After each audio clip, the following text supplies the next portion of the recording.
හයි යාළුවනේ අද PC එකක් හදන්න යනවා. මොකද මගේ තියෙන එක මදි.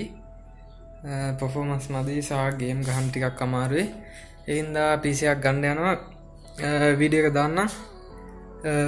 අපි යමු. මම දැන් යනවා PC එක හදන්න. හදලා ඔයගලන්ට වීඩියෝ එකක් දාන්නම් අනිවාර්යෙන්.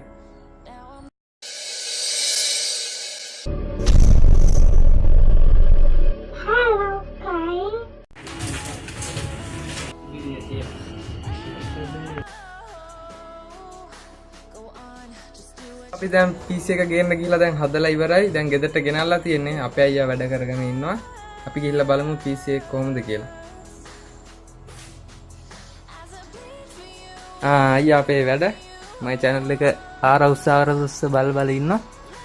ඉතින් කියන්න බලන්න PC එකේ කොහොමද තත්ත්වය කියලා. හොඳයි හයි යාළුවනේ. මම PC එකක් හදලා දුන්නා අලුතින්. බජට් PC එකක් ලොකු ගාණක් කියලා කරන්නේ නැතුව අපේ දින ගන්න හදාගන්න පුළුවන් PC එකක්. මේක හදපු තැනින් මම අහුවා මම යාලා කිව්වේ අනිත් ජෙනරේෂන් එකකට යන එක හොඳයි කියලා. ඒ නිසා යාලා කිව්වා මම තමයි i5 වගේ මේ 5th generation වගේ i5 PC එකක් හදන්න හැදුවේ. ඉතින් ඒගොල්ලෝ කිව්වා අපි ඒකම ඕනේ i3 8 එකක් හදාගන්නවා කියලා.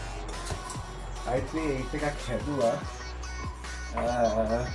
motherboard එක අපි use කරේ gigabyte 310 board එකක් brand new. ඒත් එක්කම අපිට ආයේ brand new යන්නුනා අපිට RAM එකට. 8GB DDR4 Premier data Premier RAM එකක් use කරේ.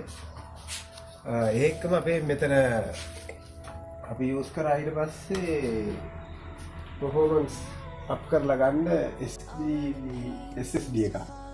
කී SSD ද?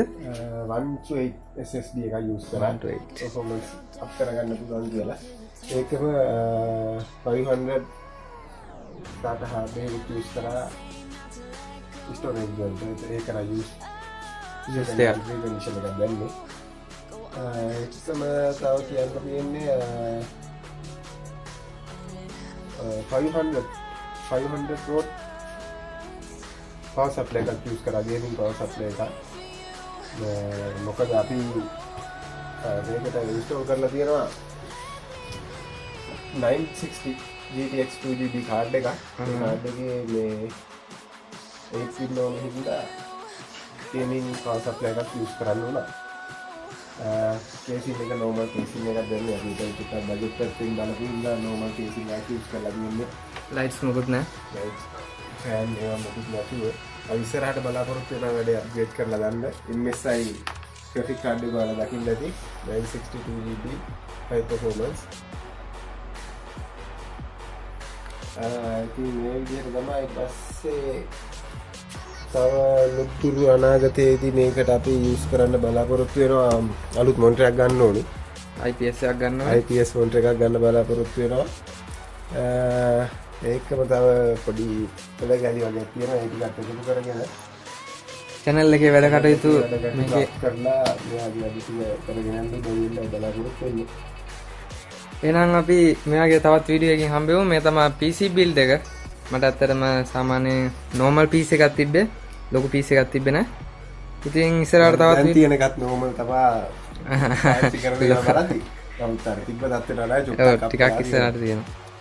ඉතින් අපි තවත් මෙයාගේ වීඩියෝ එකකින් හම්බෙමු. මේ ඉන්නේ අයියා ක්ලෙවින් මාෂා. මෙයාගේ තවත් වීඩියෝ එකකින් හම්බෙමු. මම ක්ලයින්. subscribe කරලා නැත්නම් මම දැම්ම subscribe කරන්න.